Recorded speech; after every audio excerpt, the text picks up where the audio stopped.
ब्रह्मानन्दं परमसुखदं केवलं ज्ञानमूर्तिं द्वन्द्वातीतं गगनसदृशं तत्तमशादिलक्ष्यम् एकं नित्यं विमलमचलं सर्वादिसाक्षिभूतं भावातीतं त्रिगुणरहितं सद्गुरुं तं नमामि। ये श्लोक जो है ये गुरु वंदना का है, गुरु महिमा का है। किसने बोला है? भगवान शिव ने बोला है। सुनाया किसको है? माता पार्वती को। माता पार्वती ने प्रश्न किया है। अब आप लोगों ने तो प्रश्न नहीं किया, लेकिन माता ने प्रश्न किया है। माता ने क्या प्रश्न किया है कि मैं गुरु की महिमा जानना चाहता हूँ, गुरु की चीज़ है मैं जानना चाहूँ कि गुरु क्या क्या तत्व है, गुरु से क्या होता है, गुरु क्या कर सकते हैं, मुझे उसका थोड़ी बताइए। ये गुरु गीता का श्लोक है, लिखा हुआ है। गुरु गीता का श्लोक है ये। गुरु गीता पूरी की पूरी गुरु में भगवान शिव ने माता पार्वती को सुनाई है। ठीक है। कहते हैं ब्रह्मानंदम, ब्रह्म आनंद स्वरूप सदगुरु गुण है। सदगुरु परमात्मा ब्रह्म आनंद स्वरूप, ब्रह्म कहते हैं परमात्मा। जो परमात्मा का आनंद रूप है वो सदगुरु का स्वरूप। एक एक विशेषण गिनाएंगे। एक तो संसार का आनंद है, संसार का सुख है। संसार का आनंद नहीं होता, संसार का सुख होता है। और संसार का सुख कितना कितना होता है, थोड़ी देर के लिए होता है। थोड़ा सा सुख आया और वो खत्म हो गया। भोजन में आदमी को सुख कितनी देर मिलता है? जब तक थोड़ी देर भूख होती है। भूख मिट्टी, वही भोजन होता है, वही रोटी, वही सब्जी, वही मिठाई। जब भूख लगी होती है तो शुरू शुरू में खाते हैं तो टेस्ट लगता है। 2-4 मिनट खाने के बाद में भूख मिट गई। अब कोई रख दे तो जोर लगा करके थोड़ी सी मिठाई और खा लोगे। और फिर किसी ने और रख दिया तो फिर यहाँ तक हालत खराब हो जाएगी कि आप कहोगे पे अंदर पहले खा रखा ना वो बाहर आ जाएगा। इसलिए बंद करो। आप पहले तो हाथा जोड़ी करोगे, मना करोगे, फिर ज़्यादा अगले बार खंचातानी करेगा तो भैया जो पहले खाया वो भी बाहर आ जाएगा। इसलिए रोक लो इसको ये। हाँ, तो ये सुख दुख में बदल जाता है। शादी करते हैं किसके लिए करते हैं? सुख के लिए। और सुख लगता है तभी तो करते हैं। जब तक शादी नहीं होती तब तक बड़े लड्डू फूटते हैं। हाँ, सारी रात शादियाँ खराब नहीं होती, किसी किसी की परमात्मा के दया से जोड़ी जम जाती है। लेकिन शादी जैसी हो जाती है होने के बाद वो कहता है यार जीवन बेकार ही है, ऐसे बंधन में ही आ गए, फंसी गए। अगर पति पत्नी बन रहे हैं तो भी आदमी सोचता है बंधन तो फिर भी है, मानता है ना। लेकिन अगर वो बंधन उसको दुखदायी मानता तो फिर क्यों जाता उसने? लेकिन सुख देखा था उसने। संसार के अनेक कार्य हैं ऐसे। आदमी धन इकट्ठा कर लेता है। धन इकट्ठा इसलिए करता है भी धन से मुझे सुख मिलेगा। लेकिन धन से किस किस को, जब उसके पास आ जाता है धन तब समझ पाता है कि धन से मुझे कितना सुख मिला है। धन से किसी को सुख नहीं मिलता है। क्यों? जो धनी है वो, उनसे पूछ लो हालत। धनियों की हालत आम आदमी से ज़्यादा खराब है। क्यों? आम आदमी तो पैर पसार के कहीं भी सो जाएगा। धनी आदमी पाँव पसार के कहीं सो नहीं सकता। पहले तो उसको खुद ही खतरा है कोई मुझे मार नहीं दे। दूसरा वो धन की रखवाली करता है भी धन चोरी ना हो जाए। तीसरा वो खर्च नहीं करता भी ये खर्च ना हो जाए। चारों तरफ से वो उस घेरे में फंस जाता है, तो वो दुखदाई हो गया। तो संसार के सुख आनंद नहीं है, वो सुख दिख रहे हैं लेकिन दुख रूप ही है। और सदगुरु का स्वरूप क्या कहेगा? भगवान शिव कहते हैं आनंद स्वरूप है। और क्या? परम सुख देना है, परम सुखदम। और परम सुख, ये सुख नहीं, परम सुख। परम मैंने परे का, परे मैंने इस सुख से आगे का। संसार जहाँ पर खत्म हो जाता है उससे आगे जो शुरू होता है उस सुख की बात हो रही है। जो केवल ज्ञान स्वरूप हैं, और क्या क्या, केवलम ज्ञान मूर्ति। गुरु का रूप जो है वो ज्ञान का रूप है। जो आपके अंदर ज्ञान है कि नहीं है? ज्ञान तो है ना, बिना हर चीज़ का ज्ञान होता है। आपका मन सुखी है दुखी है, शरीर सुखी है दुखी है, भूख प्यास लगी है नहीं लगी है, भोजन पाने के बाद में आप रोटी खाते जाओ, अगर आपको ज्ञान ना हो तो बंद कौन करेगा? अंदर से आवाज़ आ जाती है, अंदर से क्या देता है, गाड़ी फुल हो गई, अब आगे बंद करो, वो बता देता है। लगी हो तो भी बता देता है, बाहर से तो कोई आदमी जान ही नहीं पाएगा ये भूख है, आप भी बताते हो भूख लगी है। अब दूसरा आदमी कोई कह दे कि आपको भूख लगी, हमको भी दिखा दो भूख कहाँ है, दिखा सकते हैं? नहीं दिखा। भूख और प्यास कोई नहीं दिखा सकते, तो परमात्मा तो बड़ी बात है। अब कोई आदमी कहे कि भगवान को दिखा दो, कैसे दिखाया जाएगा? जब भूख और प्यास ही नहीं दिखाई जा सकती तो परमात्मा कैसे दिखाया जाएगा? अंदर ज्ञान हो रहा है, लेकिन वो ज्ञान जो है वो ज्ञान ही उसको बताता है। और ज्ञान का स्वरूप क्या है? सदगुरु का।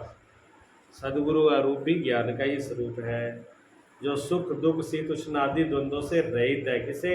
द्वंद्वातीतम गगन सदृशम। द्वंद्व कहते हैं दो को।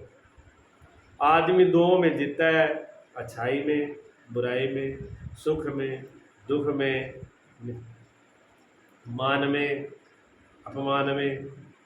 कोई डर रहता है ना अपमान ना हो जाए, मेरा सम्मान नहीं किया, इच्छा रहती है।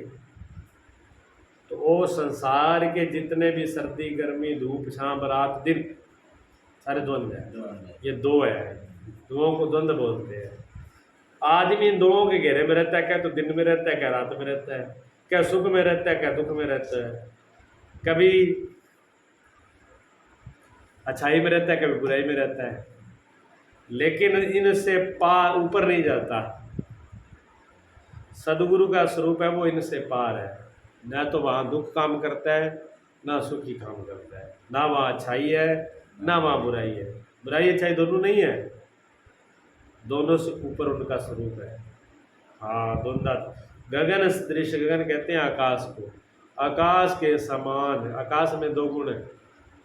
आकाश में एक गुण क्या है? एक तो आकाश में कितने भी आंधी तूफान अच्छा बुरा है, आकाश कभी गंदा नहीं होता। आकाश नाम पोल का है। खाली जगह में कोई रंग नहीं पोत सकते आप वो कह दे रंग करना है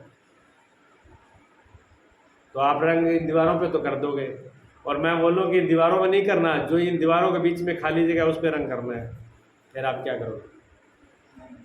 है पेंटिंग आपकी, कलाकारी है आपके पास? आप सारे पेंटर हो, कलाकारी हो, तो बताओ ऐसी भी कलाकारी है कि जो इन दीवारों के बीच में जो खाली जगह है, इस खाली जगह में आप रंग कर दोगे? इस खाली जगह का नाम आकाश है। इस आकाश में कोई पेंटर नहीं हो सकता,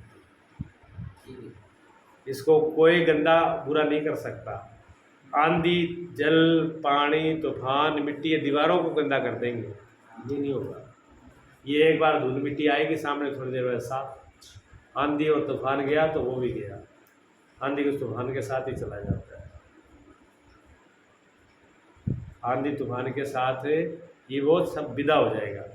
ऐसा सदगुरु का रूप है। दुनिया के देखने में लगता है कि बहुत कुछ इधर से तूफान आया, इधर आया उधर आया, लेकिन गुरु के रूप में वो नहीं जाता है, गुरु तक नहीं पहुंचता, वो दूर ही रहता है। हाँ, मन बुद्धि के से पीछे ही छूट जाता है। तत्वमस्य आदि लक्ष्यम कहते हैं। तत्वमस्य आदि महावाक्य है, महावाक्य हैं ये वेद के। तत्वमसि, वो तुम हो, उसका लक्ष्य आरंभ बनता है। जो परमात्मा है शुद्ध रूप, वो उनका स्वरूप है। और क्या है? एकम, एक है, दूसरा कोई नहीं है। नित्य है, हमेशा एक जैसा है, नित्य है। नित्य का मतलब जो चीज़ें आज है कल नहीं है। बहुत सी ऐसी चीज़ें हैं, अगर अपने पीछे बाप दादों को परदादों को देखें तो वो कभी थे, लेकिन आज तो नहीं है। और आज है वो कल नहीं रहेंगे। बहुत सी पहाड़ थे, रेगिस्तान थे, टिब्बे थे, वो ख़त्म हो गए, नई चीज़ें तैयार हो गई। रोज़ बदल रही है, कितने पेड़ रोज़ लग रहे हैं, कितने रोज़ मिट रहे हैं।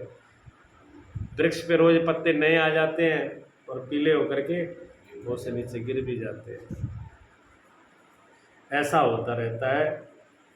तो ये नित्य है, ये सदगुरु के रूप में नहीं होता। सदगुरु हमेशा नित्य है, कभी खत्म। इसलिए सदगुरु कभी मरते नहीं है, वो हमेशा ही रहते हैं।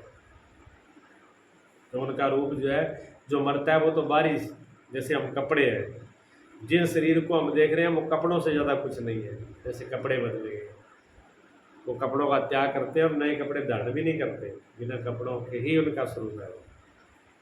और मल से कहते हैं विमल मचलम। विमल कहते हैं पवित्र, विमल, मल कहते हैं दोषों को, और विमल कहते हैं पवित्रता को। उनका रूप है पवित्र है। हाँ, और अचल है, मल से रहित है, अचल है। अचल कहते हैं जो डामाडोल नहीं होता, चलता फिरता नहीं, इधर उधर नहीं होता, एक जैसा रहता है। हाँ, पूरी प्रकृति चल रही है, देख लो, सूरज, चांद, तारे, ग्रह, पृथ्वी, धूप, सब परिवर्तन हो रहे हैं, सब घूम रहे हैं, एक भी स्थिर नहीं है। आदमी का शरीर, मन, बुद्धि, आपका मन कितना रुकता है बताइए? रुक जाता है कि भागता है? जैसे मन भाग रहा है, इतनी स्पीड से चंद्रमा और सूर्य भी भाग रहे हैं। उनकी भी बहुत स्पीड है, उनकी भी गति बहुत तेज है। पृथ्वी भी इतनी तेज चल रही है, ये सारी चीज़ें इतनी तेजी से चल रही हैं। तो ये जो चीज़ें चल रही हैं, ये पूरी की पूरी प्रकृति चल रही है ऐसे, लेकिन किसके सहारे से चल रही है? जैसे चक्का चलता है, चक्का चलेगा तो उसके बीच में दूरी होगी, अगर दूरी ना हो तो चक्का चलेगा? नहीं चल सकता। किसी चीज़ का भी चक्का जब घूमता है तो वो दूरी के सिर पे घूमता है, अगर दूरी चल जाए तो सब काम गया।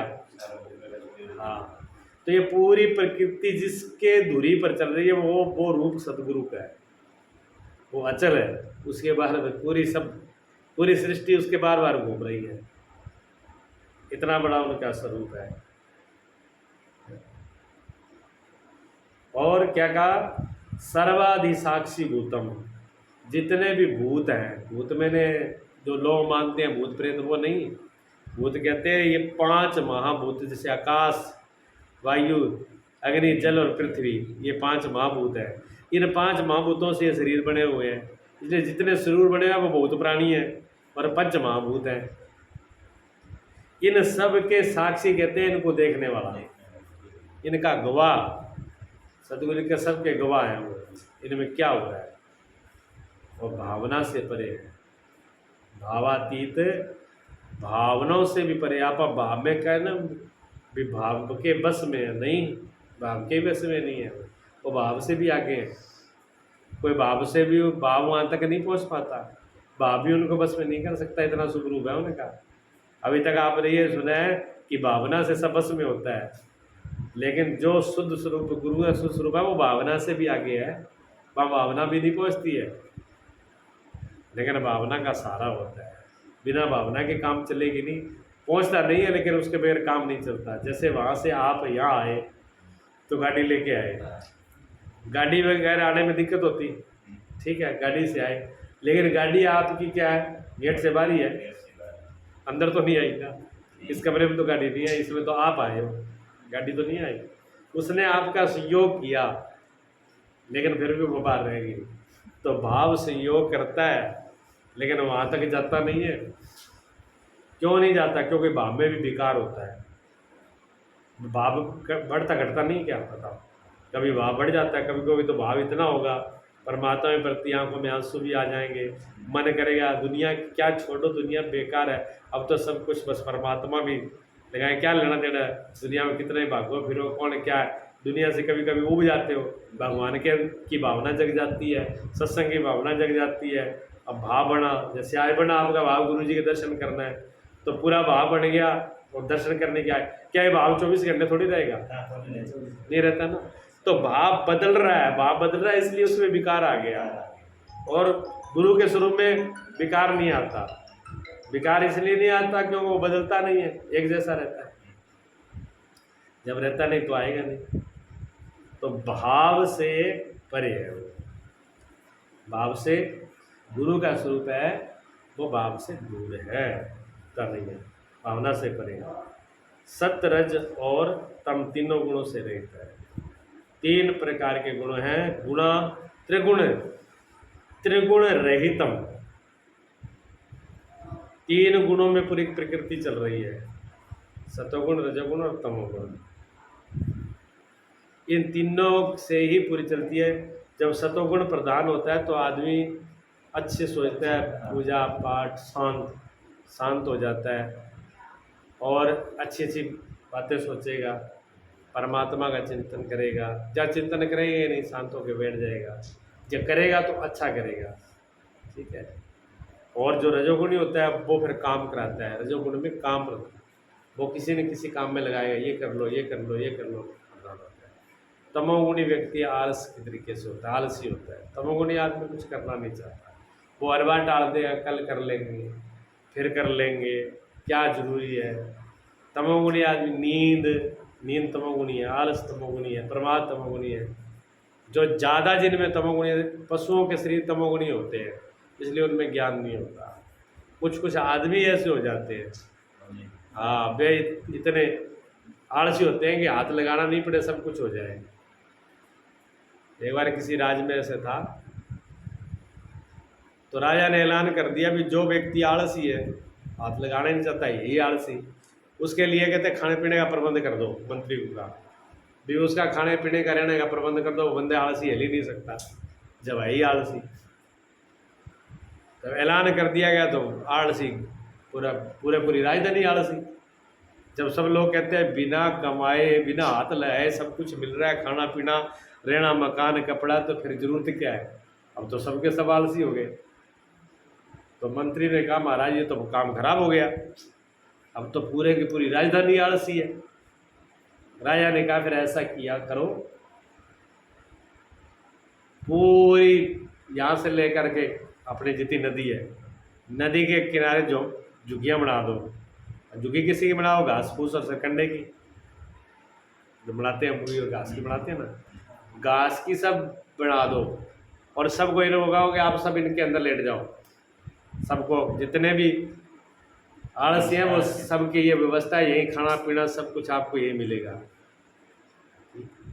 अब सब के सब झुग्गियों में जाके सो गए वजह से कि सब कुछ प्रबंध तो यहाँ हो ही जाना है। तो राजा ने थोड़ा सा अंधेरा हुआ तो राजा ने कैसे करो, आग लगा दो। हाँ, आग लगाने के बाद भी इतना ध्यान रखना कि आग लगने के बाद भी जो उठ के ना भाजे, बस उसको बचा लेना।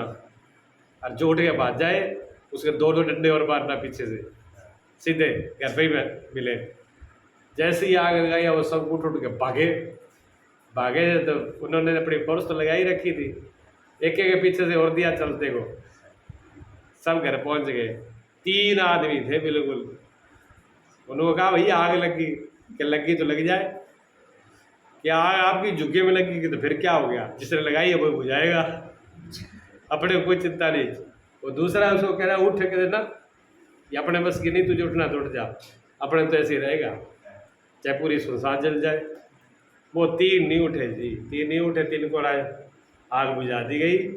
राजा ने कहा इन 3 का प्रबंध कर दो पूरा, खाने पीने का। ये है पक्के आलसी, इनको आलसी कहते हैं। तमोगुणी ऐसे होते हैं। और तमोगुणी के और के लक्षण बताएं। तमोगुणी क्रोधी होता है, तमोगुणी मूर्खता होती है तमोगुणी में। तमोगुणी बात खाना पीना उसका राक्षसी होता है, अहिंसक होता है, दूसरे को सताने में। रजोगुणी जो होता है, रजोगुणी अपने लिए करेगा, अपने लोभ लालच के लिए तो कर सकता है, वैसे नहीं करेगा। और सतोगुणी में ये बिल्कुल ही नहीं होता। लेकिन ये तीनों गुण हर आदमी में होते हैं। तीनों गुणों के बगैर कोई आदमी चल नहीं सकता, बढ़ता घटता रहेगा। हाँ, ये बढ़ते घटते हैं। हमारे अंदर जो ज्ञान है वो तो है सतोगुणी। हमारे यहाँ जो काम करने की शक्ति है, हाथ पैर चलाना जो क्रिया है, वो है रजोगुण। और जो हमारे अंदर ठहराव, आप बैठे हो, अगर तमोगुण नहीं हो तो बैठ भी नहीं पाओगे, तमोगुण ना हो तो सो ही नहीं पाओगे। वो गुण आपके अंदर रहेगा तभी ठहराव भी होगा। और सिर्फ इसमें नहीं है, इस सिर्फ मनुष्य में ही है, सभी चीज़ों में है। कार के अंदर भी तीनों गुण है। अब जिस कार में आए ना उसमें भी तीनों गुण है कि नहीं। जो गति है उसमें, जो गति है, जो रेस है वो तो रजोगुण है, और ब्रेक तमोगुण है। अब दोनों का गाड़ी का जो संतुलन है वो सतोगुण है। अगर संतुलन नहीं रखे गाड़ी में तो भी नहीं चलेगी, और रेस नहीं हुआ तभी नहीं चलेगी, और ब्रेक नहीं हुआ तब भी नहीं चलेगी। तीनों चीज़ है ना उसमें। ऐसे जीवन में तीनों चीज़ होती है, जिस सब जगह तो ये तीन गुण है, लेकिन उस सत्ता में तीनों गुणों से पार है। गुरु का स्वरूप तीनों गुणों से पार है। बड़ी सूक्ष्म भगवान शिव बता तो रहे हैं, लेकिन बड़े सूक्ष्म चीजें हैं ये त्रिगुण। और सदगुरु तम नमामि, ऐसे सदगुरु को मैं प्रणाम करता हूँ।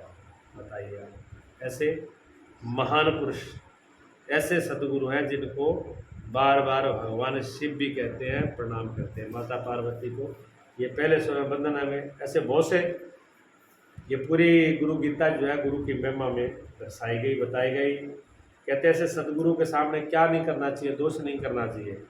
कहते हंकारेण न वक्तव्यम प्रज्ञ शिष्य कदाचन गुरोर गृहे न वक्त वयम सत्यम तुम कदाचना। सदगुरु ऐसे गुरुदेव के समक्ष, जिनको ऐसे सदगुरु प्राप्त हो जाएं, कहते हैं उनके सामने शिष्य को कभी भी हुंकार शब्द नहीं करना चाहिए, हूँ शब्द करके नहीं बोलना चाहिए। अपना अहंकार और अपनी अकल नहीं दिखानी चाहिए गुरु के सामने। ये बहुत बड़ा दोष है। गुरु के सामने में अपना दिमाग और अपना मैपना दिखाना, ये बड़ी मूर्खता है। भगवान शिव कहते हैं उसको ऐसा नहीं करना चाहिए। और मैंने ऐसा किया, मैंने वैसा किया, ये शब्द है। मैं ये कर दिया, मैंने ये कर दिया, मैं ये कर दूंगा, ये नहीं बोलना चाहिए कभी। असत्य है, और क्या बोला, असत्य कदाचन, कभी भी असत्य शब्द, झूठ नहीं बोलना चाहिए। सदगुरु के सामने कभी भी झूठ शब्द का उपयोग नहीं करना चाहिए, उसका बहुत बड़ा दोष होता है। और क्या कहते हैं, गुरुम तो कृत्यम हुंकार कृत्य गुरु सानिध्य भाषण अरण्य है निर्जले देशे संवेद ब्रह्म राक्षसा। गुरुदेव के सामने जो मैं ऐसा कर दूंगा, जब मैं ये हूँ, जब मैं वो हूँ, ऐसा जो बोलता है, अथवा गुरुदेव को तू कह के अगर छोटे शब्द से उपयोग करता है, तो वो निर्जल मेरुभूमि में ब्रह्म राक्षस है। कहते हैं वो ऐसी जैसे राजस्थान की भूमि है जहाँ बिल्कुल खाने पीने के छोड़ो, पानी भी आसपास नहीं है, ऐसी भूमि में जाके ब्रह्म राक्षस बनता है, भटकता है, उसका जीवन ऐसा हो जाता है, इतना बड़ा उसको दंड मिलता है। ये भाव किसी आम आदमी की भाषा नहीं है, भगवान शिव की भाषा है। कोई सीधी वैसी गोल कह दी चलते पुरुष ने, उनकी बात का ही प्रमाणित नहीं है। जैसे जज होता है ना, किसी ने कोई अगर कांड हो जाए, कोई दिक्कत हो जाए, तो गवाही ली जाती है, तो पुलिस वाला और जज जो है वो गवाही किसी की लेता है, पागल की लेता है? पागल आदमी की तो गवाही नहीं लेगा। हाँ, जो व्यक्ति समझदार होगा और जिस व्यक्ति की कीमत होगी, वैल्यू होगी, जिसकी बात की वैल्यू होगी, जो प्रमाणित होगा, इसीलिए लोग सरपंच मेंबर को चुनते हैं। इस बात को सरपंच कह देंगे तो मान लेंगे, क्योंकि वो लोगों के द्वारा चुना हुआ प्रमाणित व्यक्ति है। जहाँ कोई वैसा और हो जो कभी झूठ ना बोलने वाला हो, समझदार हो, तो कह देते हैं जी अगर फलाना आदमी गवाही ले ले तो मान लेता हूँ, ठीक है ना। हर किसी की तो नहीं मानते, तो कहते हैं। और आम आदमी अगर कह दे तो विश्वास नहीं कर सकते, लेकिन भगवान शिव जिस बात को कहते हैं वो तो हमको मान्य है, उस बात को तो हमें मानना चाहिए, या नहीं? वो तो बात माननी है। क्या कहते हैं, अद्वैतम भाव योनि नित्यम सर्व वस्तुतु सर्वदहा कदाचित पीनो कुर्यात द्वैत गुरु सन्निधो। सदा और सर्वदा अवस्था में मैं अद्वैत की भावना करनी चाहिए, परंतु गुरुदेव के साथ अद्वैत की भावना कदापि नहीं करनी। सब एक ही है, लेकिन सदगुरु के पास ऐसा भाव नहीं करना चाहिए। सदगुरु के पास अपने से बड़े का पूजनीय भाव रहना चाहिए, मतलब सदगुरु की बराबरी नहीं करनी चाहिए। सदगुरु को हमेशा पूजनीय, हमसे बड़े हैं पूजनीय है तो पूजने की भावना ही रहना चाहिए। और संपूर्ण तत्वज्ञ भी यदि गुरु का त्याग कर दे तो मृत्यु के समय उसे महान विक्षेप अवश्य हो जाता है। सारा कुछ जान लिया हो, संपूर्ण तत्वज्ञ है, गुरु त्यागो भवेत सद्या, जिसने सब प्रकार के तत्वों को जान लिया हो, जाने शास्त्र पढ़ लिया हो, ज्ञान कर लिया हो, प्रकृति क्या है, पुरुष क्या है, आत्मा क्या है, ये संसार क्या है, और अनेक प्रकार के जिसने शास्त्र पढ़ लिया हो, ऐसा ज्ञानी हो जाए। अरे उसको अगर उसने गुरु का अगर त्याग कर दिया, गुरु से दूर हो गया, तो कहते उसका कोई इल्य नहीं है, उसको कोई पूछने वाला नहीं है। लास्ट टाइम में उसकी महान हानि हो गई, लास्ट टाइम में उसको मोक्ष नहीं मिलेगा, उसको रास्ता मिलेगा नहीं, वो विक्षिप्त हो जाएगा। और मैंने तो ऐसे देखे हैं, ऐसे मैंने अपने आप जीवन में देखे हैं। बड़े बड़े लोग पूजे जा रहे हैं, उनको बड़े शास्त्रों को पता नहीं कितनी, कुछ भी पूछ लो उनको, इतने शास्त्र याद उनको, बड़ी बड़ी बातें उनको याद है, हर चीज़ का ज्ञान उनको, लेकिन लास्ट टाइम में वो पागल हो गए। लास्ट टाइम में उनको कोई ज्ञान नहीं रहा, भटकने लगे, बुरी तरह हाय तौबा करने लगे। क्यों? कि उन्होंने जो गुरु की आज्ञा का पालन नहीं किया, गुरु का सानिध्य त्याग दिया, गुरु के वो दोषी हो गए। इसलिए हे देवी गुरो सती स्वयं देवी परेशान तो कदाचन, हे देवी गुरु के रहने पर अपने आप कभी किसी को उपदेश नहीं देना। गुरु के सामने दूसरे को समझाना नहीं चाहिए। अगर पास में गुरु बैठे हैं तो उनके सामने दूसरे को ज्ञान नहीं देना चाहिए, शिष्य को। हाँ, गुरु अगर आज्ञा देते हैं, गुरु कह दें कि आप ये काम करो तो करो, नहीं तो नहीं, बोलना नहीं चाहिए, मौन रहना चाहिए, चुप रहना चाहिए। गुरु के सामने बड़ी बात नहीं करनी चाहिए, ये दोष है। और कहते हैं न गुरु आश्रय है प्रजात दुष्पान परिसमर्पण, गुरु के आश्रम में नशा नहीं करना चाहिए। याद आ गया गुरु के आश्रम पे नशा नहीं करना चाहिए। चोरी चोरी नशा तो नहीं किया, चोरी चोरी बीड़ी पी थी यहाँ तो भाभी थी ना, प्रीतम को याद है। हाँ, रात को कुटीजे फिर यहाँ बाउंड्री से, इस बाउंड्री से बाहर जहाँ लाउट है वहाँ कोई दिक्कत नहीं। दीक्षा देना, दूसरे को दीक्षा देना, विख्यान करना, प्रभुता दिखाना, गुरु की आज्ञा अवज्ञा करना सब निषिद्ध है। अपने आप को बड़ा दिखाना, गुरु के सामने बड़ा बन के दिखाना, गुरु की आज्ञा का अवज्ञा करना, गुरु की बात पे ध्यान नहीं देना, कहते ये दोष है बहुत बड़े। गुरु के आश्रम में अपना पर पलंग नहीं बिछाना, कहते गुरु के आश्रम में पलंग पर बिछाना नहीं चाहिए। पलंग पर मतलब ऊंचे चारपाई पर नहीं सोना चाहिए, पलंग पर नहीं सोना चाहिए, नीचे सोना चाहिए। हाँ, और गुरुदेव के सन्मुख पैर फैला करके भी बैठना चाहिए। शरीर के भोग नहीं भोगने चाहिए, अन्य लीलाएं नहीं करनी चाहिए। और शरीर के अपने सुख के लिए ये खा, ये ले लो, ये ले लो, वो ले लो, नहीं, इन चीज़ों का परहेज करना चाहिए। और क्या है, गुरुदेव के श्री चरणों की सेवा करके महावाक्यों के अर्थ को समझते हैं वह सच्चे सन्यासी होते हैं। सिर्फ भेषधारी नहीं, इन्हें अपने आप कपड़ा रंग लिया, लाल कपड़े पहन लिए, पीले कपड़े पहन लिए, तिलक लगा लिए, माला लगा ली और बढ़ गए साधु सन्यासी। कहते हैं वो उसका कोई मतलब नहीं है। पहले सदगुरु की सेवा करें, सेवा करने के बाद में जो गुरु ने आज्ञा दी है उस आज्ञा के हिसाब से भजन कीर्तन साधन योग करके उसके बाद में गुरु की आज्ञा से उन वर्दी को धारण करें, तब वो सच्चा सन्यासी और साधु कहलाता है। ऐसे अपने मन गणती से नहीं, ठीक है ना। गुरु वह है जो नित्य निर्गुण निराकार परम ब्रह्म का बोध देते हुए जैसे एक दीपक दूसरे दीपक को प्रज्वलित कर देता है। सदगुरु ऐसे तो हर वक्त ज्ञान देते हैं, जैसे एक दिया जला करके हम उसे हजारों दिए जला सकते हैं।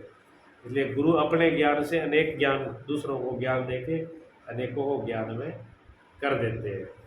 लेकिन गुरु के सामने अगर गलती करे, पूजा पाठ करे तो उससे भगवान बख्शते नहीं है। श्री गुरुदेव की कृपा से अपने भीतर ही आत्मानंद को प्राप्त करके रमता और मुक्ति के मार्ग पर शिष्य आत्मा को ही उपलब्ध होता है।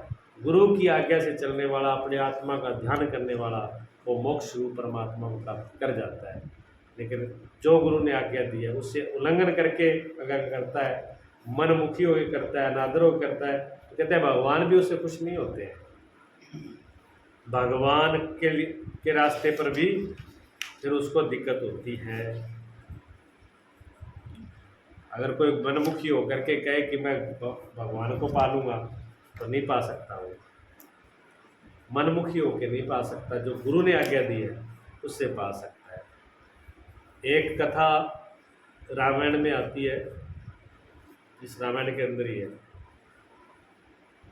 कि कागभूषण जी जो है, कौन हुए कागभूषण जी? एक ऋषि हुए, संत हुए, भगवान के भगत थे।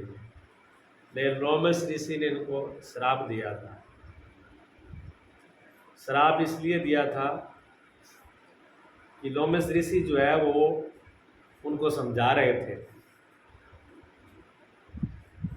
वो समझाते, उनको ज्ञान करा रहे थे, आत्मज्ञान करके मोक्ष को प्राप्त होते हैं। वो बीच में ही उनको टोक देते, नहीं गुरुजी हमको ये मत बताओ, हमको तो आप ये मार्ग बता दो। लोमस ऋषि ने कहा, बेटा इससे कल्याण नहीं होगा, ये कल्याण का, तेरे कल्याण का रास्ता बता रहा हूँ, तू इसको करके तेरा कल्याण हो जाएगा, तू पार हो जाएगा। उन्होंने समझाया, उन्होंने फिर टोक दिया उन्होंने कि नहीं आप मुझे तो ये नहीं, मुझे ये बताओ आप। अब वैद्य के पास मरीज जाए और वैद्य उसको कहे कि आपको शुगर है और आपको मीठा नहीं खाना, और मरीज कहे नहीं जी आप मीठे की बात मत करो, वो तो मैं छोड़ नहीं सकता, आप और कोई बात है वो मुझे बताओ। अब वो वैद्य कहेगा तुझे रोग यही है, बीमारी तुझे ये है, तो पढ़ाई संबंधन में तुझे इसके इलाज और इसका परहेज की जरूरत है, तो वो तो मान नहीं रहा है? तो दूसरा प्रार्थना कर रहा है। एक बार, दो बार, तीन बार टोका, नहीं माने वो। अब वैद्य की बात को मरीज नहीं मानेगा तो क्या होगा? फिर वैद्य कहेगा ठीक है तू तेरी मर्जी कर ले, मैं इलाज तेरा नहीं कर सकता। अब वो तो गुरु थे, गुरु की एक बार नहीं मानी, दो बार नहीं मानी, उन्होंने कहा तू बहुत ज़्यादा काँव काँव करता है, जा कौआ हो जा। बस वो दूसरे कौआ हो गए, कौआ हो गए। फिर कौआ होने के बाद में फिर उन्होंने प्रार्थना करी, हाथा जोड़ी करी, भगत भी थे। फिर उनको दया आ गई, उन्होंने कहा भाई आप मुझे बख्शो, तो दया आ गई उनको। जब दया आई तो उन्होंने कहा ठीक है आप कौआ, तो आपका जन्म जरूर हो गया, लेकिन आप भगवान की भक्ति नहीं भूलोगे, आपके अंदर आपकी भगवान की भक्ति तो रहेगी। तो भगवान की भक्ति उनको बनी रही तो उन्होंने कहा चलो आदमी से ये शरीर भी अच्छा है, कम से कम मैं भगवान की भक्ति तो नहीं भूल रहा। उनसे प्रश्न किया गरुड़ जी ने एक बार, भी आप कैसे कैसे हुए? तो पूर्व जन्मों की भी बातें बता रहे हैं, तो वो आपके पीछे की बात बता रहे हैं कि एक बार मैंने गलती और करी। किसने? कागभूषण जी ने। ये गलती तो वो करी गुरु के सामने जब उनको कौआ का जन्म मिला, ये गलती उन्होंने और करी थी पीछे के जन्म में, वो बता रहे हैं कैसे पहले वो ये गलती और करी, क्या वो कौन सी गलती करी, तो वो बता रहे हैं क्या कह रहे, मैं खल हृदय कपट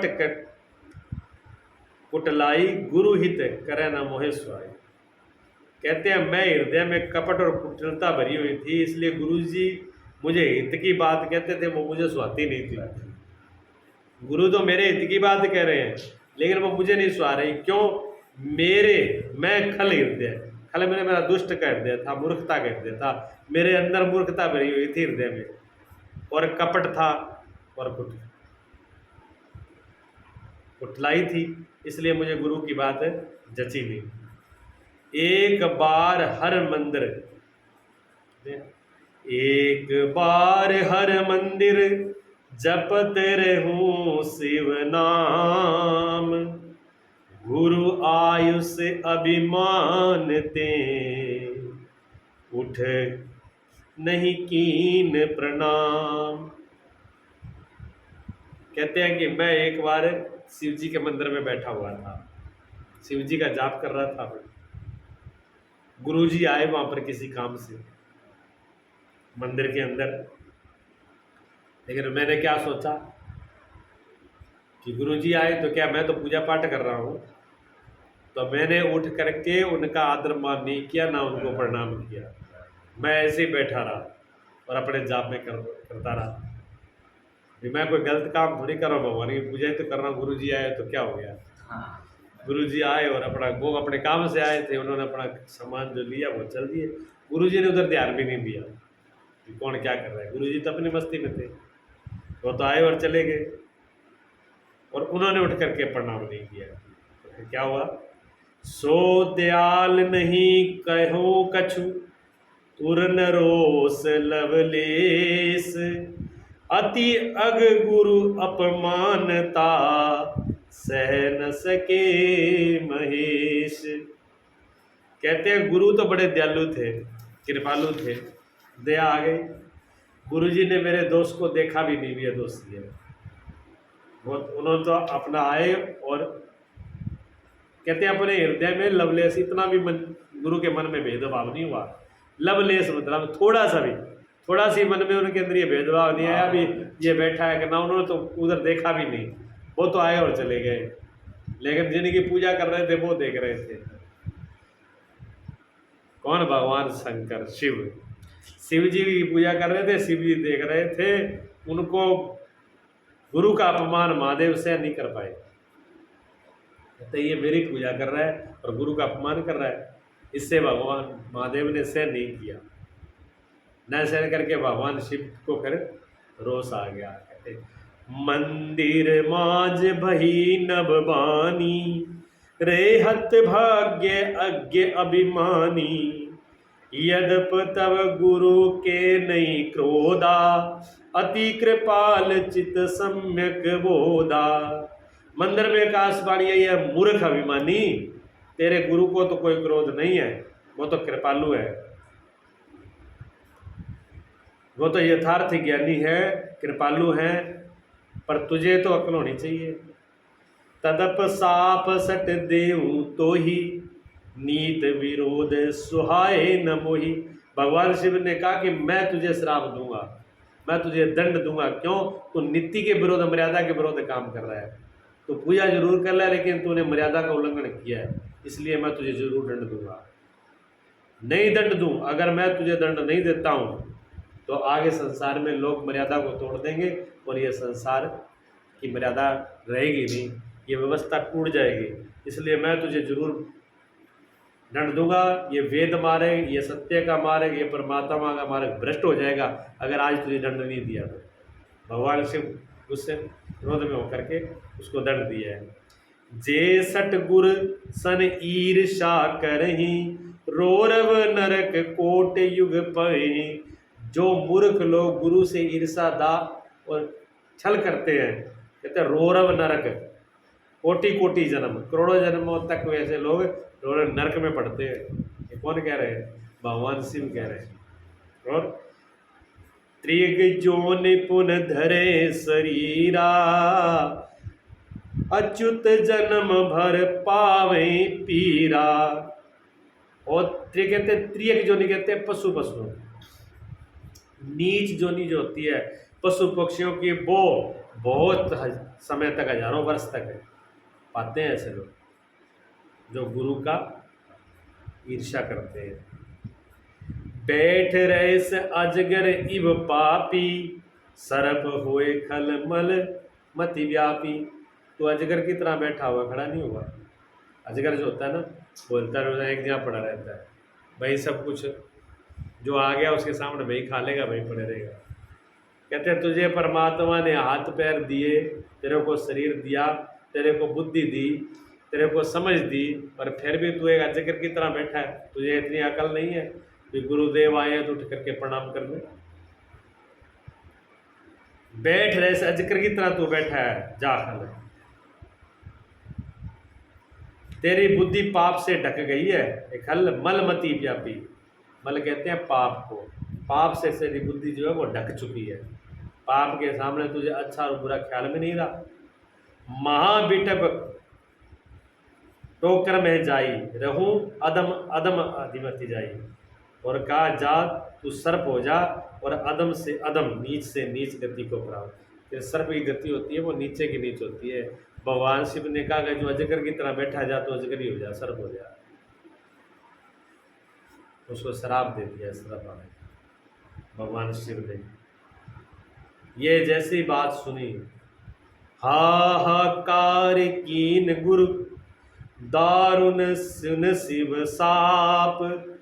कंपित मोहे विलोक अति, उपजा परिताप। जैसे ये भविष्यवाणी सुनी तो गुरुजी ने हाहाकार करके उन्होंने कहा ये तो अनर्थ हो गया। और गुरुजी बाहर चले गए थे, दौड़ करके वापस आए। उन्होंने कहा बहुत बड़ा भयंकर श्राप दे दिया। उनको गुरुजी को बड़ा दुख और संताप हुआ। इसलिए तो कहा सहजोबाई ने, सहजोबाई कहती है हरि बिसरू गुरु न बिसरू। सहजोबाई कहती है मैं गुरु को बिसर मैंने भूल नहीं सकती, लेकिन परमात्मा को बिसर सकती हूँ। ये कौन सी बात है। अब सहजो के कहने से कोई ऐसे थोड़ी हो सकता है, भगवान तो भगवान ही होते हैं, भगवान से बड़ा कौन हो सकता है। लेकिन नहीं, सहजो से पूछा क्यों नहीं बिसर सकती। उन्होंने कहा हरि मोए, हरि ने मुझे जन्म तो दिया पर संग दीने पंच चोरा, 5 चोर भी दिए, साथ में क्लेश भी दिए। क्या? काम क्रोध लोभ मोह अहंकार। भी भगवान ने जन्म तो दे दिया पर काम क्रोध लोभ मोह अहंकार माया रच के माया में फंसा तो दिया, छुड़ाया कहाँ। और गुरु ने मुझे लेना छुड़ाए, और गुरु ने मुझसे इनसे सबसे छुड़ा लिया। इसलिए मैं गुरु को नहीं भूल सकती, गुरु को नहीं बिसर सकती, भगवान को बिसर सकती हूँ। फिर कोई कहे कि चलो सहजो भाई का तो दिमाग फिर गया होगा, उसने बोल दिया होगा, और बात है। तो कबीर साहब ने भी कहा, कबीर साहब कहते हैं कि गुरु हरि रूठे तो गुरु के ठोर। कहते हैं हरि रूठ जाए तो गुरु के यहाँ पर ठिकाना है। अरे गुरु रूठे तो, पार्वती ने, भगवान शिव ने पार्वती से कहा तो पार्वती कहने लगी मैं समझ गई। क्या समझी? क्या अगर हरि रूठे तो गुरु के यहाँ ठोर, और गुरु रूठ जाए तो हरि के यहाँ ठोर। भगवान शिव ने कहा नहीं, अगर हरि रूठे तो गुरु के यहाँ ठोर, और गुरु रूठे तो कहीं नहीं और है, कहीं ठिकाना नहीं है। फिर कोई ठिकाना नहीं है। हाँ, इसको कबीर साहब ने और भगवान शिव ने, सहजोबाई ने और महापुरुषों ने जगह जगह पर जहाँ वाणी आई है, नानक देव जी की भी वाणी है, बहुत जगह पर इस बात को ठोक करके कहा कि गुरु के समान दूसरा कोई नहीं है, गुरु से बढ़कर कोई नहीं है। जिस गुरु जो रूठ जाए तो फिर उसको ठिकाना नहीं मिलता है। इसलिए आदमी को सोच समझ करके चलना चाहिए, अनजाने में नहीं। मूर्खतावश अज्ञानवश गलतियां नहीं करनी चाहिए, वो नुकसानदायक होती है। गुरु ने जैसे ही सुना है उनको बड़ा दुख और पीड़ा हुई है, और गुरु लौट कर के आए हैं। और आगे क्या किया गुरुदेव ने? कर दंडवत स प्रेम द्विज, शिव सन्मुख कर जोर, विनय करत गद गद स्वर, समझ घोर गति मोर। बड़े प्रेम के साथ हाथ जोड़ करके भगवान शिव को दंडवत प्रणाम किया, विनती किया, बड़ी गदगद वाणी से, बड़े हृदय से, गदगद वाणी से, विनय भरी वाणी से उन्होंने प्रार्थना करी है। किनसे? भगवान शिव से। किसने? गुरुदेव ने, प्रसन्न करने के लिए। अब वो प्रार्थना क्या करी है इसके अंदर लिखती रूप में है, प्रमाणित चीज़ें हैं। ऐसे नहीं है कि सिर्फ कहानी किससे नहीं है। ये काकभूषण जी अपने जीवन की हकीकत बातें बता रहे हैं, जो उनके साथ बीती है। आप बीती बता रहे हैं, हमारे साथ ये बीता है, और रामायण के अंदर ये लिखती रूप में है। और क्या स्तुति करी है, उस स्तुति को भी यहाँ पर दिया है, लिखा है। आपने भी सुनी होगी, अब और सुन लो। भगवान का स्वरूप निराकार और साकार स्वरूप में, दोनों स्वरूपों में स्तुति वंदना जो है वो निराकार स्वरूप की भी है और साकार स्वरूप की भी है। शिव के दोनों रूप है, शिव के 2 रूप है। एक तो शंकर की जो स्वरूप है, हाथ में त्रिशूल डमरू लिए हुए, बागंबर बांधे हुए, मोर को ऊपर जटा, सांप, सरक ऊपर चंद्रमा, एक तरफ भस्म लगाए हुए, तो शिव का साकार रूप है। एक निराकार रूप है जो आगे पिंडी रखी हुई है शिवलिंग की, वो शिवलिंग जो है वो निराकार स्वरूप है, ठीक है ना। तो शिव के दो स्वरूप हैं, साकार, आकार वाले तो परिवर्तन हो सकते हैं, लेकिन निराकार में कोई परिवर्तन नहीं, निराकार एक रस रहता है, ठीक है। नमामि समिसान निर्वाण रूपम विभुं व्यापकं ब्रह्मवेद स्वरूपम निजं निर्गुणं निर्विकल्पं नरीहं चिदाकाशमाकाशवासं भजेहम। हे मोक्ष स्वरूप, विभु कहते हैं व्यापक, पूरा, विभु मैंने जो बहुत बड़ा है, विभु कहते हैं आकाश को, जिसकी कोई सीमा नहीं है, जो अनंत है। विभु व्यापक है, विभु है, व्यापक है, ब्रह्म स्वरूप है और वेद स्वरूप है। भगवान शिव कौन है? जो सब जगह है, जो आकाश की तरह सब कण कण में वास कर रहे हैं, सबके हृदय में विराजमान है, और वेद स्वरूप है, वेद मैंने ज्ञान स्वरूप है, और निर्वाण रूप मैंने मोक्ष, मोक्ष का ही उनका स्वरूप ही मोक्ष रूप है। शिव मैंने कल्याण होता है, शिव मैंने मोक्ष होता है। ऐसे होगा नमामि, नमामि मैंने नमस्कार करता हूँ, और निजम क्या कहते हैं? सबके स्वामी श्री शिव, मैं आपको नमस्कार करता हूँ। निज रूप, निज मैंने निज स्वरूप है, निज स्वरूप, निज अपना स्वरूप, आत्म स्वरूप में स्थित माया। आत्मा जो है वो माया से रहित होती है, आत्मा निर्लेप होती है, आत्मा में कोई दोष नहीं होता। ऐसे भगवान जो अपने ही स्वरूप में स्थित रहते हैं। लोग कहते हैं भगवान शिव का किसका ध्यान करते हैं? कहते हैं ब्रह्मा जी भी ध्यान करते हैं, शिव जी भी ध्यान करते हैं, तो शिव जी किसका ध्यान करते हैं? शिव जी किसी दूसरे का ध्यान नहीं करते, शिव जी अपने आप का ही ध्यान करते हैं, अपने आत्मा का, अपने आत्म स्वरूप का, निस्वरूप का ध्यान करते हैं, वो किसी दूसरे का ध्यान नहीं होता। हाँ, ऐसी प्रकार गुरु जब बताते हैं किसी को तो ध्यान बताते हैं, तो वो ध्यान अपने आप के स्वरूप का होता है, क्योंकि शिवोहम शिवोहम शिवोहम, हम और शिव एक ही हैं, शिव हमसे अलग थोड़ी है। जो शिव है वही हम है। ईश्वर अंश जीव अविनाशी चेतना बल शेष रहती मई वांसो जीव लोका जीव भूता सनातना। भगवान कहते हैं ये जीव मेरा ही अंश है।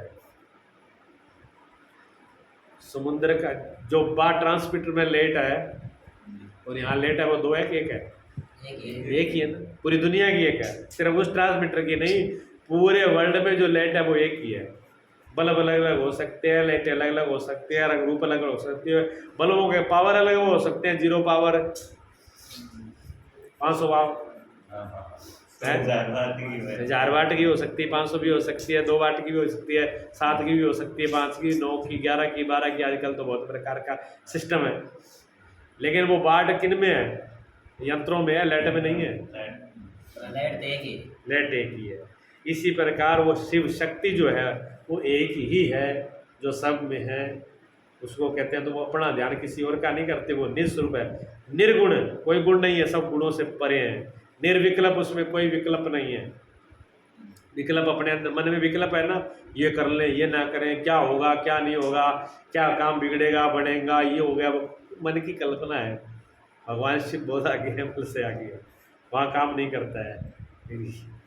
निरीह मैंने इच्छा से रहे थे, शिव जी में कोई इच्छा नहीं है, शिव का स्वरूप है, वहाँ कोई इच्छा नहीं है, सारी इच्छा से परे हो गए, कोई इच्छा नहीं है, मस्त है अपने आप में। और चेतन है, चिदाकाश महाकाश है, और चेतन आकाश स्वरूप हैं, आकाश में स्वरूप में, और भरने वाले दिगंबर आकाश की भांति मैं आपको बचता हूँ। आप ही सब रूपों में हैं, महाकाश में वास करने वाले हैं, इस आकाश को भी आच्छादित करने वाले। ये आकाश कितना बड़ा है, इस आकाश को भी ढक रखा है जिसने, ऐसे हैं भोलेनाथ, ठीक है ना। क्या है शिव जी, तो ये तो गुण से पैदा होने वाले हैं, मरने वाले हैं नहीं, उनका जो सही स्वरूप है निराकार, वो ऐसा है। जो हमेशा एक जैसा रहता है। जो रूप बदलते हैं वो ऊपर ऊपर वाले हैं। घूमने वाला सिस्टम ऊपर ऊपर है, अंदर वाला नहीं घूमता, वो एक जैसा रहता है। निराकार ओंकार मूलम तुरियम गिरा ज्ञान गोतीतमीसम गरीसम करालम महाकाल कालम कृपालम गुणागार संसार पारम न तो हम। ते निराकार, उनका और क्या स्वरूप है? निराकार स्वरूप है। शिव का कोई आकार है ही नहीं, उस पिंडी का कोई आकार नहीं है। अब जिसका आकार ही नहीं, उसमें दे लोटा ठोके रखो, उसका आकार ही नहीं है। आकार तो और ओमकार स्वरूप है। ओमकार कहते हैं ओम को, ओम से सारी सृष्टि की रचना हुई है। कार मकार बिंदु, ओंकार स्वरूप है, सृष्टि की रचना भी ये करने वाले हैं। मूल सबके जड़, मूल कहते हैं जड़ को, सब चीज़ की जड़ है, जहाँ से सब चीज़ की उत्पत्ति होती है, सारी चीज़ें निकलती है। कहते हैं यहाँ कहाँ से आई, इसका मूल जड़ गठा है। कोई चीज़ है तो हम उसकी मूल जड़ को, कारण को देखते हैं, ये चीज़ें कैसे पैदा कहाँ से हुई है, तो उसकी जड़ तक जाना है। तुरीय, तीनों गुणों से परे। तुरीय कहते हैं तीन अवस्था है, देखो, जागर स्वप्न और सुप्ति। अब आप जाग रहे हो, फिर सो जाओगे तो गहरी नींद भी आएगी, गहरी नींद में सपना भी आएगा, तो तीन चीज़ें है ना। जागते का, अब आप जाग रहे हो तो जागने का ज्ञान है आपको, सपने का भी ज्ञान होता है, बता देते हो। गहरी नींद में सोते हो तो भी बता देते हो, बताते हो ना। तो ये तीन अवस्थाएं, तीनों को जानने वाला चौथा है जो बता देता है, उसको तुरिया कहते हैं।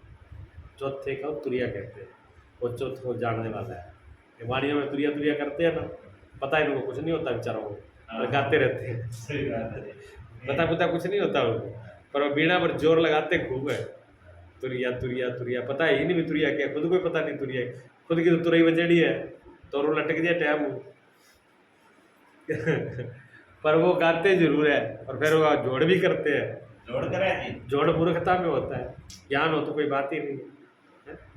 जोड़ करते हैं, पता कुछ नहीं है, क्यों पता नहीं है इसीलिए लड़ रहे हैं। अगर पता हो तो क्या बताइए, ज्ञान चौथी अवस्था है जो सबको पता रहता है।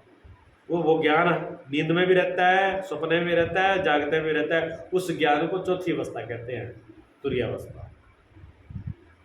ठीक।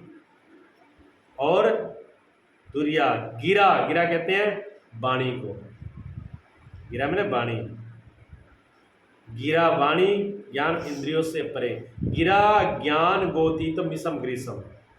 आप भगवान शिव है, उनको ना तो वाणी से जाना जा सकता, ना इंद्रियों आँख ना कान से जाना जा सकता, ना बुद्धि से ही जाना जा सकता है, ना मन से ही जाना जा सकता है। ऐसे भगवान शिव है। कोई कहे मैं मन से मैं उनका चिंतन नहीं देख सकता, कोई कहे मैं बुद्धि से भगवान को जान लूँ, नहीं जान सकता, कोई कहे मैं इन आँखों से देख लूँ, नहीं देख सकता। क्यों? वो ये उनकी पहुँच वहाँ तक नहीं है।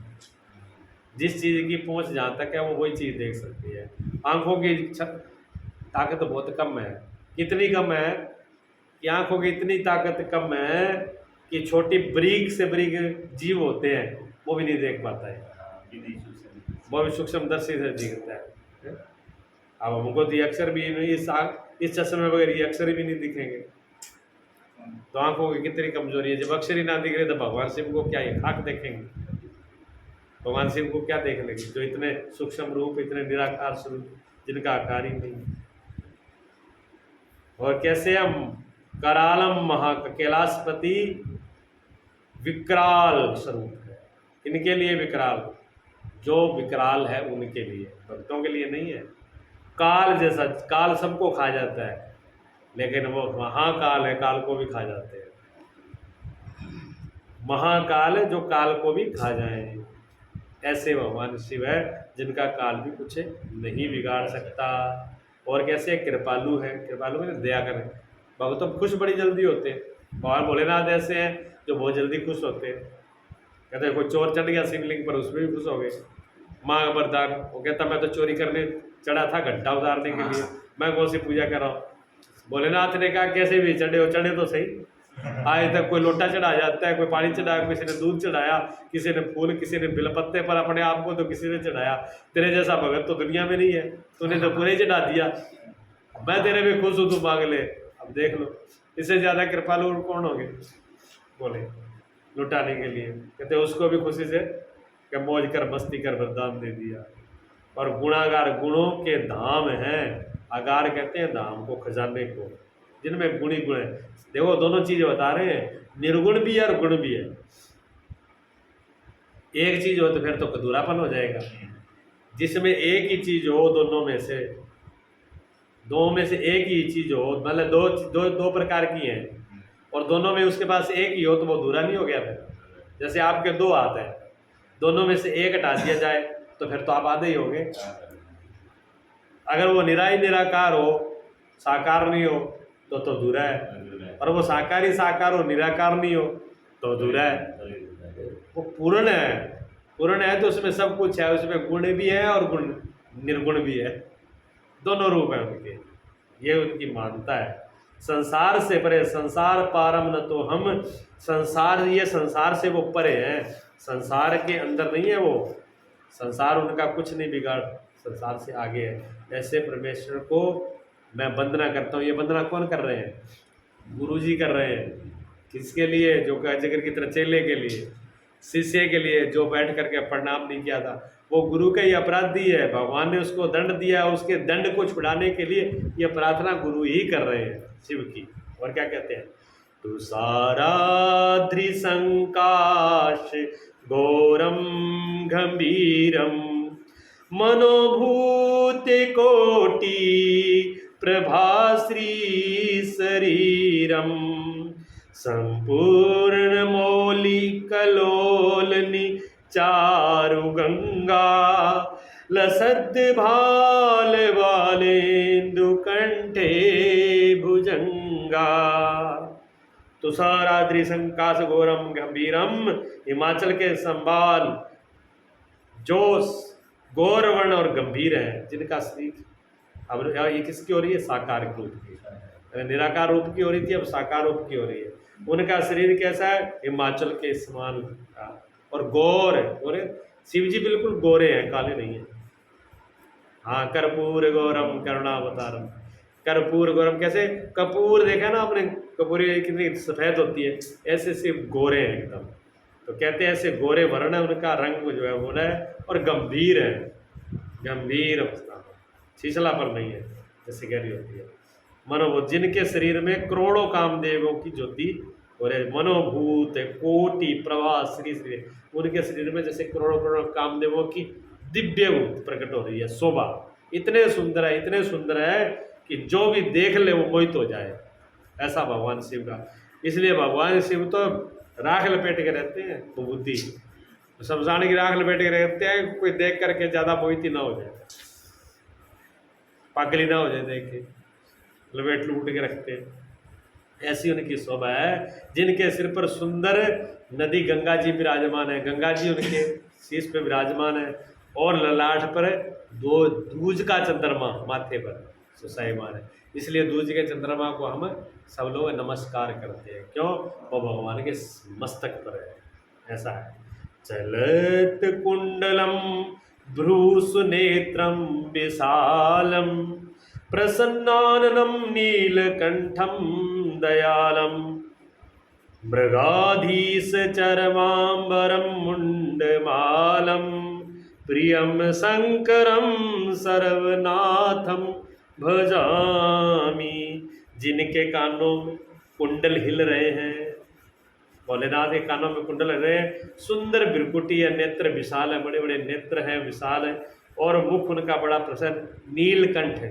क्योंकि जहर विष को कहते हैं भगवान शिव देखो, जहर को भी जो गले में रख के हजम कर ले, बुराई जहर मैंने बुराई, जो संसार में बुराई होती है, जो शिव के भगत होते हैं वो बुराइयों को भी पी जाते हैं, विक्षिप्त नहीं होते।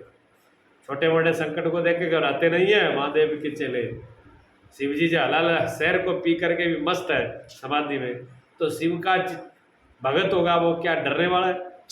किसी चीज़ से निर्भय रहता है, मस्त रहता है, किसी चीज़ की चिंता नहीं है। नीलकंठ के कंठ नीले हो जाते हैं, और दयालु, बड़े कृपालु हैं।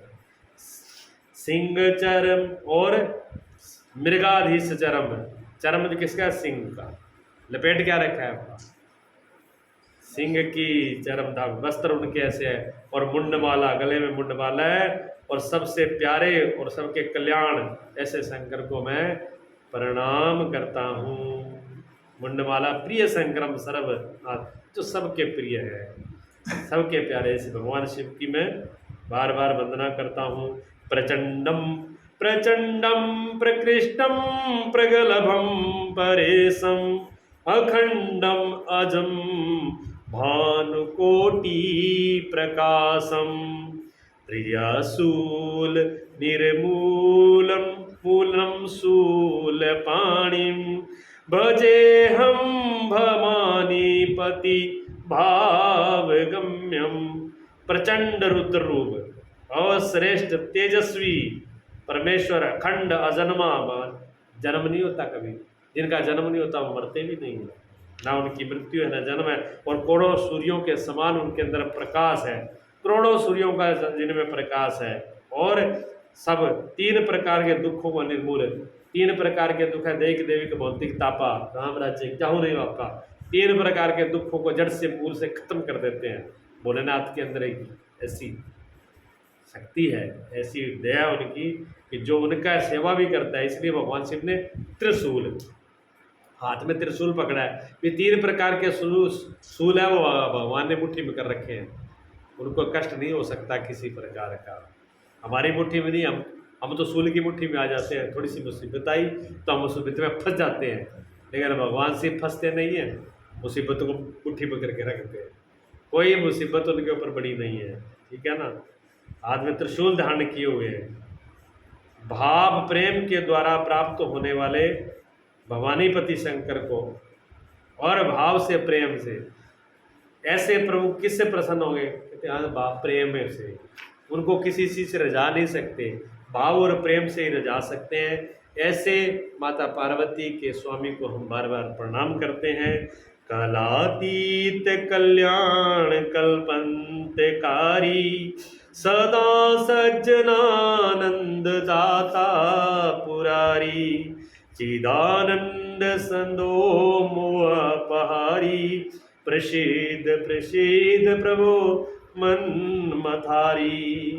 जो कहते हैं कलाओं से परे, कला कहते हैं जैसे आपको कला है पेंट करने की, ये भी कला है, गाने की भी कला है, बजाने की कला है, ऐसे अनेक प्रकार के कर्म हैं।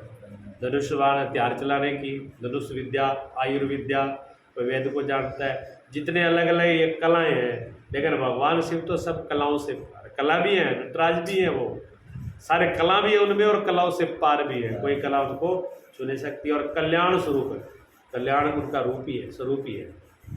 और अंत प्रलय करने वाले, सबकी प्रलय करने वाले, सज्जनों को सदा आनंद देने वाले, जो अच्छे हैं, साधु पुरुष है, सज्जन है, श्रेष्ठ है, उनको तो हमेशा आनंद देते हैं। और दुष्टों के लिए विनाशकारी है, दुष्ट उनके मारे कांपते हैं। यमराज भी डरता है भगवान शिव से, यमराज भी थर थर कांपता है उनका नाम सुन के। यमराज कहते हैं भोलेनाथ का नाम मत सुनाना मुझे। भोलेनाथ के सेवक के पास यमराज फटकता भी नहीं है, लेने की बात तो दूर है। कहते हैं यमराज को पकड़ के ले जाए, यमराजपुरी में तो क्या ले जाएगा, भोलेनाथ के सेवक के पास तो यमराज आसपास में नहीं आता, इतना डरता है भगवान शिव से।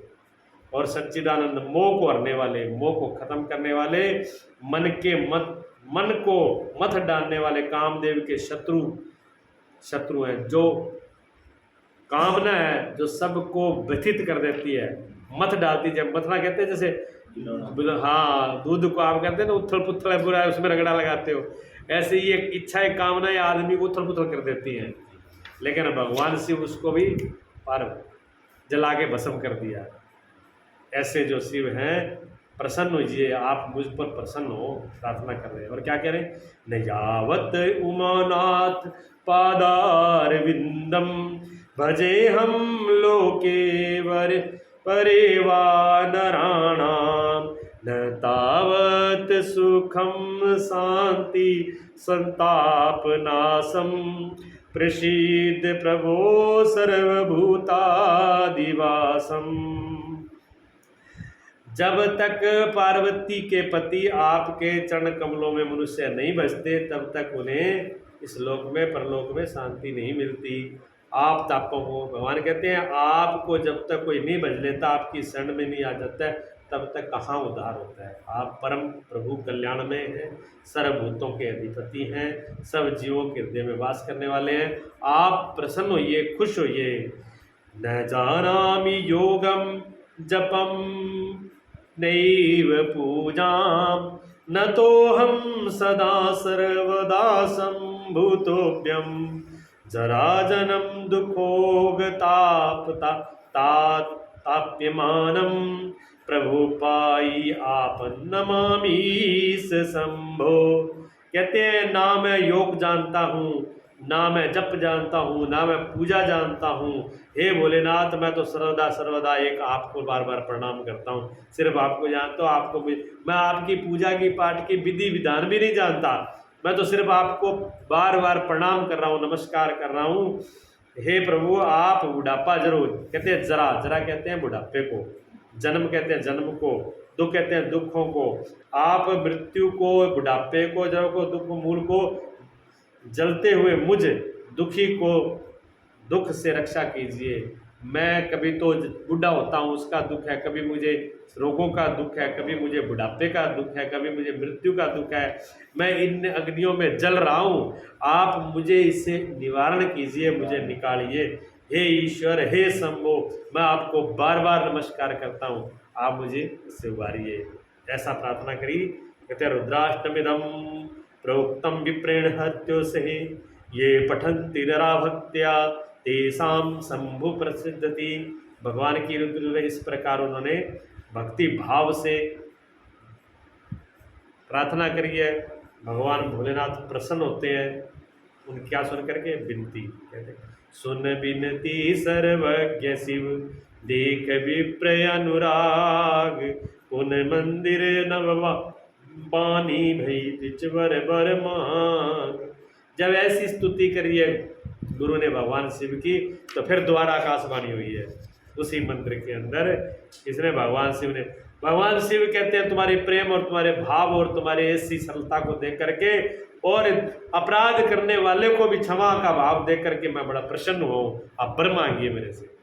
भगवान शिव वर देने के लिए तैयार हो गए दोबारा। जो प्रसन्न प्रभु मोह पर नाथ दीन पर ने निज पद भक्ति देओ प्रभु पुन दूसर वर दे। गुरु ने कहा कि आप प्रभु अगर मुझ पर प्रसन्न ही हो तो मुझ दीन पर मुझे वर दीजिए। आपका स्नेह, मुझ दीन पर आपकी कृपा होगी, आप प्रेम कर रहे हो, स्नेह कर रहे हो, तो पहला वरदान यह है कि आप मुझे अपने चरणों में भक्ति दीजिए। सबसे पहले तो मुझे भक्ति दो, आपके चरणों में मेरा प्यार और प्रेम और भाव हो। क्यों? जब तक भगवान के चरणों में, भगवान के प्रति हमारा भाव प्रेम जागृत नहीं होता, तब तक सब कुछ बेकार है। किया ना किया सब धूड़ के बराबर ही है। इसलिए सबसे पहली बात तो यही है, अगर आप प्रसन्न हो तो हमें आपका प्रेम भाव और भक्ति दीजिए। और फिर दूसरा वरदान दीजिए, क्या? तब माया बस जीव जड़ संतत फिरे भुलान तई पर क्रोध न करिए प्रभु कृपा सिंधु भगवान। बोले हे प्रभु, ये तो आपकी माया के बसीभूत होकर के जड़ प्राणी है, ये प्राणी अज्ञानी है, ये मूर्ख है, जड़ है, ये आपकी माया में फंसा हुआ है। इसका क्या दोष है? आपकी माया इतनी प्रबल है जिसमें ये सब कुछ भूला फिर रहा है। एक कृपा करके ये सुन है भगवान, आप क्रोध न कीजिए, आप इतना बड़ा शराप न दीजिए, क्योंकि माया तो आपकी है। अब आपकी इतनी बड़ी माया है और ये जीव भुला गया, ज्ञान में आ गया, तो आप इसको दंड मत दीजिए, आप कृपा कीजिए। क्या करो? शंकर दीन दयाल अब ऐ पर हो कृपाल साप अनुग्रह होए जय नाथ तुरे काल। हे दिनों पर दया करने वाले कल्याण भगवान शिव शंकर, कृपा कीजिए, जिससे इतना बड़ा श्राप मत दो इसको, इस श्राप को छोटा कर दो। आपने तो जन्मों जन्मों का इसको अजगर बना दिया, सर बना दिया, कितना ये भटकेगा, कितना दुख पाएगा। हे कर होए परम कल्याणा सोए करो अब कृपा निधाना। विप्र गिरा सुने परिहित सानी एम अस्तित भय नववानी। कृपा सिंधु भगवान जो ऐसी वाणी को जब सुना तो परम कल्याण करने वाले दूसरों को हित की, देखा कि भगवान गुरु का अपराध करने पर भी और गुरु ने उनको क्षमा कर दिया और उनके हृदय में कितनी दया भाव है, तो भगवान शिव बड़े प्रसन्न हुए। उन्होंने कहा ऐसा ही होगा, जैसे आप चाह रहे हो वैसा होगा। लेकिन क्या होगा? जदप कीन एहि दारुण पापा, मैं पुन दीन कोप कर सापा, तदप तुम्हारी स्वादुता देखी, करो ये पर कृपा। कहते इसने बड़ा अपराध किया, भोलेनाथ कह रहे हैं। ये छोटा मोटा अपराधी नहीं है, ये बहुत बड़ा अपराधी। इसने गुरु की अवज्ञा करी है, इसने गुरु का अपमान किया है। ये क्षमा लायक तो नहीं है, लेकिन आपकी साधुता, आपकी दयालुता, आपकी कृपालता, आपका स्वभाव, आपकी सरलता और आपकी विनती सुन करके मैं कृपा तो इनमें करनी पड़ी, क्षमा से तब उन्होंने। तो फिर क्या कहते हैं? मोर श्राप दिजे व्यर्थ न जाई, जन्म से अवज्ञा ए पाई। उन्होंने कहा समाज प्रकारी होने पर भी ये तुझ मेरा श्राप व्यर्थ नहीं जाता। जो मैंने बोल दिया है, जो मैंने श्राप दिया है, ये बेकार नहीं जाएगा। ये 1000 जन्म अवश्य ही अजगर बनेगा। एक जन्म का नहीं दिया, 1000 जन्म तक ये सर्प बनेगा, बार बार मरेगा, पैदा होगा 1000 जन्म तक। एक जन्म में खड़ा छूट जाता तो ही कोई बात नहीं, 1000 जन्मों तक ये मरेगा छूटेगा, लेकिन इसका ये मेरा श्राप तो व्यर्थ नहीं होगा। फिर श्राप व्यर्थ नहीं होगा तो फिर क्या किया जाए? अब भगवान शंकर क्या करें? जन्मत मरत दुखे दुख होई, यही सल्प नहीं व्यापे सोई। कहते हैं जन्मने और मरने में भयंकर दुख होता है। जन्म के टाइम भी बड़ा दुख होता है, मरने में होता है, पर इसको ये जरा भी नहीं होगा। ना तो इसको जन्म में दुख होगा, ना मरने में दुख होगा। इसको पता ही नहीं लगेगा कब मेरा शरीर छूट गया, कब मेरा शरीर दूसरा आ गया। और जहाँ तक तो ये कहते हैं कि भगवान शिव ने यहाँ तक कर दिया था, जैसे सर्प के ऊपर कैंचली आती है, पहले कैंचली नहीं आती थी, तो वो जो कैंचली ऊपर से उतरती है वो एक शरीर का एक जन्म माना जाता है साल। हाँ, भगवान शिव ने पहले श्राप हुआ, फिर उन श्राप से मुक्त किया। ये कैंचली सांप के ऊपर से छूट जाती है, सांप को दर्द नहीं होता, पीड़ा नहीं होती, तो वो जैसे छूटती है तो उसका एक जोड़ी कट जाती है। हाँ, ये भी मानते हैं। बाकी कहते हैं आपको अगर 100 बार जन्मों में मरोगे तो भी आपको पीड़ा नहीं होगी, ना मरने की होगी ना होगी इसका, और ना ही इसका ज्ञान मिटेगा। जो आपको ज्ञान है ना, ये ज्ञान भी बने रहेगा। क्यों? अभी तो हमको ज्ञान है, लेकिन मृत्यु में हम ज्ञान भूल जाते हैं। जन्म में दूसरा जन्म हो जाता है, हम कहाँ से आए, पीछे किसके बेटे थे, क्या क्या किया, भूल गए। लेकिन भोलेनाथ ने कहा एक तो इसको ज्ञान नहीं भूलेगा, ये ज्ञान ऐसा बना रहेगा। एक उसको दुख, मरने जगह का सुख दुख नहीं होगा, ये ऐसे रहेगा। इतना बड़ा वरदान दे दिया, केड़ा तो छूट ही गया, कष्ट तो छूट गए, तो जोनी जोनी रही है। ऐसे करके सुन मम वचन सत्य भाई, अत्योसन विप्रवृत्त सेवकाई। अब जन करे विप्र अपमाना, जानो संत अनंत समाना। अगर कोई ब्राह्मण और संत का अपमान करता है तो कहते हैं उसके लिए घोर नरक, घोर दुख भोगना पड़ता है उस व्यक्ति को। अब मेरी ऐसी वाणी सत्य है, और ऐसा सुन करके गुरु ने उनको प्रणाम किया है। सुन सी वचन हर्ष सुन, उसमें पहले तो ये कहा कि ये मेरा वचन सत्य है। जो संतों का अपमान करता है वो अनंत अनंत जन्मों तक हरि से विमुख हो जाता है। अस ऐसी सब बातें सुन करके फिर बोलते हैं भगवान से, तो शिव सुन शिव वचन हर्ष गुरु, एम अस्तु इव भास, मोय प्रबोध गयो गृह शंभु चरण उरास। ऐसी शिव जी के वचन सुन करके गुरु जी जो है बड़े प्रसन्न हुए हैं, और भगवान शिव का हृदय में ध्यान करके उनके वचनों में हृदय रख करके उनके घर को चले गए। तो ऐसे भगवान शिव से के श्राप को गुरुदेव ने मुक्त किया। ये कागभूषण जी ने ये कथा अपने मुख से सुनाई है। अपने गौड़ जी को, ऐसी ऐसी भूल ऐसी गलती मैंने करी, फिर भी मुझे गुरु जी ने बचा लिया, और एक बार हमने ऐसी बार करी तब हमको ये जन्म मिला। तो हम अपनी जो जो करते हैं गलतियाँ, उस गलतियों से दुख पाते हैं, लेकिन सदगुरु दयालु है, कृपालु है, जो हर यार गलतियों में से निकालने का प्रयास करते हैं। लेकिन जीव जो है बार बार बार बार उधर ही जाता है, और उसी से दिक्कत होती है। ठीक है ना। अब एक भजन बोल लें, फिर वाणी को विश्राम दे दें, तो शांति रहेगी। ये तो कथा सुनते सुनते कई बार आदमी बोर होने लगता है।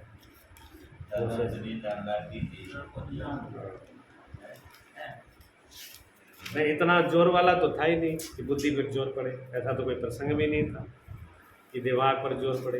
बोलिए सतगुरुदेव भगवान की।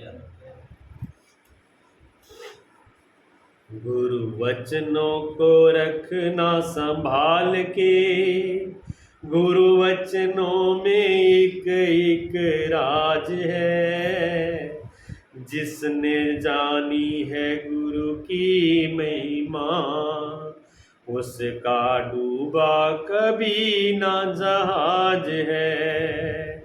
गुरु वचनों को रखना संभाल के, गुरु वचनों में एक एक राज है, जिसने जानी है गुरु की महिमा, उसका डूबा कभी न जहाज है। दिया जले और तम ना भागे, ऐसा कभी ना हो सकता, ज्ञान सुने और विवेक न जागे, ऐसा कभी ना हो सकता। ज्योति में रोशन जहान है, वो फरिश्ता बड़ा ही महान है, जिसने जानी है गुरु की महिमा, उसका डूबा कभी न जहाज है। गुरु वचनों को रखना संभाल के, गुरु वचनों में एक एक राज है, जिसने जानी है गुरु की महिमा, उसका डूबा कभी न जहाज है। बीज पड़े और अंकुर न फूटे, ऐसा कभी ना हो सकता, कर्म करे और फल ना भोगे, ऐसा कभी ना हो सकता। कर्म करने में तू आजाद है, फल भोगने में तू लाचार है, जिसने जानी है गुरु की महिमा, उसका डूबा कभी न जहाज है।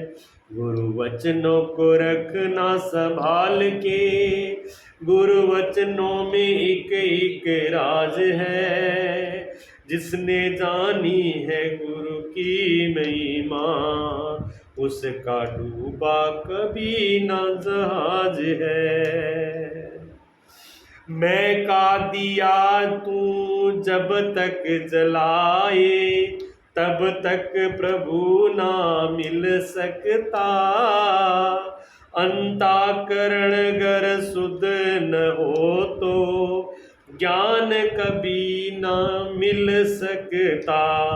अंताकरण को शुद्ध बना ले, उसमें प्रेम की ज्योति जला ले, जिसने जानी है गुरु की महिमा, उसका डूबा कभी ना जहाज है। गुरु वचनों को रखना संभाल के, गुरु वचनों में एक एक राज है, जिसने जानी है गुरु की महिमा, उसका डूबा कभी न जहाज है। गुरु पर परिपूर्ण समर्पित हो तो धोखा कभी ना हो सकता, लक्ष्मण रेखा सत्संग की हो तो रावण भी कभी ना ले सकता। सबको पल पल में होता एहसास है, गुरु रहता हमारे पास है। जिसने जानी है गुरु की महिमा, उसका डूबा कभी न जहाज है। गुरु वचनों को रखना संभाल के, गुरु वचनों में एक एक राज है। जिसने जानी है गुरु की महिमा, उसका डूबा कभी न जहाज है, उसका डूबा कभी न जहाज है। सदगुरु के वचन जो है वो अनमोल है, एक एक वचन अनमोल है। मंत्र मूलम गुरु वाक्यम, गुरु के वाक्य वो मंत्र है। एक एक वाक्य को अगर कोई पकड़ ले, एक भी वाक्य को अगर कोई पकड़ ले तो समझो उसका बेड़ा पार है। उसको कोई उसको पकड़ने वाला नहीं है, उसका जहाज डूबने वाला नहीं है, पार ही जाएगा। गुरुओं के वचन ऐसे हैं, एक बार भी कोई कैसा भी कोई वचन को पकड़ के धारण कर ले पूरे दृढ़ विश्वास से, तो उसकी भी नौका पार जाएगी, वो भी डूबेगा नहीं। एक चोर था, अब जा तो वो चोरी करने जा अब तो डाकेगा था उसने, तो वो जाते जाते रास्ते के अंदर सत्संग चल रही थी तो अब चोरों का क्या काम सत्संग सुनने का। पर उसने चलते चलते सुन लिया कि जो भूत प्रेत छाया होती है, भूत प्रेत होते हैं ना, चुड़ैलें होती है, इनके शरीर की छाया नहीं होती। तो वो उसके चलते चलते कान में पड़ गया। अब हो गया,